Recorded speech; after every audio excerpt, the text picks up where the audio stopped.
삼국지는 중국 역사와 문학을 대표하는 가장 유명한 이야기 가운데 하나입니다. 이 작품은 단순히 나라와 나라 사이의 전쟁을 기록한 이야기가 아닙니다. 권력의 야망과 이상, 충성과 배신, 인간의 지혜와 한계, 그리고 한 시대를 빛낸 영웅들의 삶과 죽음을 담아낸 거대한 서사시입니다. 삼국지의 바탕은 진나라의 역사가 진수가 지필한 정사 삼국지에서 비롯되었습니다. 그러나 오늘날 읽는 삼국지는 원말 명초의 소설가 나관중이 쓴 삼국지연의가 바탕이 됩니다. 그는 역사적 사실 위에 인간적인 갈등과 극적인 사건들을 덧붙여 이야기를 더 생생하게 만들었습니다. 그래서 삼국지는 역사이자 소설이며 기록이자 문학의 걸작으로 자리매김했습니다. 이 이야기의 중심에는 시대를 뒤흔든 영웅들이 있습니다. 먼저 유비를 떠올려야 합니다. 그는 천한 신분에서 태어났지만 덕을 중시하고 백성을 사랑한 인물로 기록됩니다.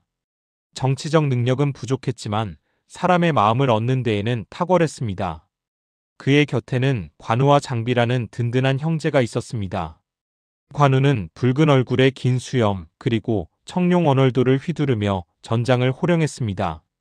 그는 충성과 의리의 상징이 되었으며 형제의 약속을 지키기 위해 마지막까지 싸웠습니다. 장비는 호방하고 용맹한 장수였지만 성격이 거칠고 급한 탓에 자주 문제를 일으켰습니다. 그러나 전장에서의 용기와 형제에는 누구도 의심하지 못했습니다. 반면 조조는 냉철하고 현실적인 인물이었습니다. 그는 스스로를 영웅으로 자처했으며 실제로도 뛰어난 전략가이자 정치가였습니다. 사람들은 그를 간웅, 즉 간사하면서도 영웅적인 인물이라 불렀습니다. 그는 목적을 위해 수단과 방법을 가리지 않았고 냉혹한 결단으로 세력을 키워나갔습니다. 송권은 강동 지역을 다스리며 오나라의 번영을 이끌었습니다. 그는 유연하면서도 강단 있는 지도자로 유비와 조조 사이에서 균형을 잡으며 나라를 유지했습니다. 마지막으로 제갈량을 빼놓을 수 없습니다. 와룡이라 불린 그는 유비가 3번이나 찾아가 모셔온 인재였으며 지혜와 충성, 헌신의 상징으로 촉한의 운명을 짊어진 명재상이었습니다. 삼국지의 이야기는 후한 말기의 혼란 속에서 시작됩니다. 황실은 무능했고 황관과 외척의 권력 다툼은 나라를 병들게 했습니다. 백성들은 고통을 견디지 못해 황건적의 난을 일으켰습니다. 이때 유비와 관우, 장비가 도원결의를 맺으며 비록 같은 날 태어나지 못했으나 같은 날 죽기를 원한다. 라는 맹세를 나눕니다. 이는 삼국지를 관통하는 의리와 이상을 상징하는 장면이었고 영웅들의 여정을 본격적으로 열어젖혔습니다. 황건적의 난을 진압하는 과정에서 조조는 두각을 나타냈습니다. 그는 황제를 등에 업고 세력을 확장하며 권력을 장악했습니다. 유비는 작은 군대를 이끌고 전전했지만 그의 인덕은 많은 인재와 백성을 끌어들였습니다.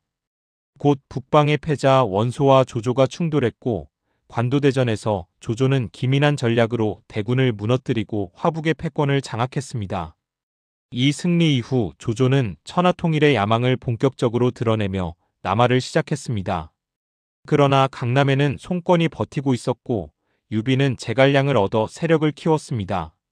송권과 유비는 힘을 합쳐 조조에 맞섰고 역사상 가장 유명한 전투인 적벽대전이 벌어졌습니다. 불길은 강을 뒤덮었고 조조의 군대는 대패하며 삼국의 균형이 확립되었습니다. 이후 조조는 위나라를 세워 북방을 장악했고 유비는 익주를 차지하여 촉한을 세웠습니다. 송권은 강동을 기반으로 오나라의 군주가 되었습니다. 천하는 세 갈래로 나뉘어 삼국시대가 열렸습니다. 그러나 영웅들의 이상과 의리는 언제나 현실 정치의 벽에 부딪혔습니다. 관우가 송권의 계략에 빠져 목숨을 잃자 유비는 분노로 군사를 일으켰지만 이릉대전에서 대패하고 병사했습니다. 그의 생애는 의리와 이상을 좇았지만 끝내 냉혹한 현실을 이겨내지 못한 비극의 길이었습니다. 유비가 세상을 떠난 후 제갈량은 어린 후주를 보좌하며 나라를 이끌었습니다. 그는 촉한의 미래를 위해 5차례 북벌을 감행했으나 뜻을 이루지 못했습니다. 결국 마지막 출정에서 지병으로 쓰러져 오장원에서 눈을 감았습니다. 그의 죽음은 한 시대의 종언을 알리는 사건이었습니다. 제갈량이 세상을 떠난 뒤 촉하는 급격히 쇠퇴했고 위나라의 공격에 무너졌습니다. 그러나 위나라 역시 사마씨 가문에게 권력을 빼앗겼고 진나라로 교체됩니다. 마지막까지 남아있던 오나라 또한 진나라의 침공을 견디지 못하고 멸망했습니다. 이로써 삼국시대는 막을 내리고 중국은 다시 통일되었습니다. 삼국지는 단지 전쟁과 권력 다툼의 기록이 아닙니다. 이 이야기는 다양한 인물들의 성격과 선택을 통해 인간 본성을 탐구합니다. 유비는 인의와 덕을 상징했지만 이상만으로는 세상을 지탱할 수 없음을 보여주었습니다. 조조는 냉혹했지만 현실을 직시한 지도자의 전형을 보여주었습니다. 관우와 장비는 끝까지 의리를 지켰으나 지나친 자만과 성격의 단점으로 인해 비극을 맞이했습니다. 송권은 균형 감각으로 나라를 유지했지만 결국 시대의 파도를 넘어설 수는 없었습니다. 제갈량은 지혜롭고 충성스러웠지만 인간의 힘으로 역사의 거대한 흐름을 바꾸기 어렵다는 사실을 증명했습니다. 삼국지는 우리에게 말합니다. 나라를 세우는 것은 덕이고 나라를 지키는 것은 지혜이며 나라를 잃는 것은 교만이라는 진리입니다. 영웅들은 저마다 찬란히 빛났지만 시대의 흐름 앞에서는 누구도 한계를 넘어설 수 없었습니다.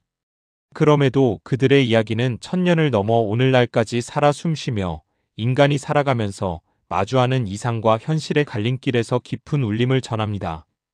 천하의 패권을 두고 벌어진 영웅들의 치열한 이야기, 삼국지는 인간 본성과 정치, 그리고 삶의 지혜를 담은 불멸의 고전입니다. 오늘 우리가 삼국지를 다시 읽고 되새기는 이유는 그 속에서 시대와 인간, 그리고 우리 자신을 비추어 보는 거울을 발견하기 위함일지도 모릅니다.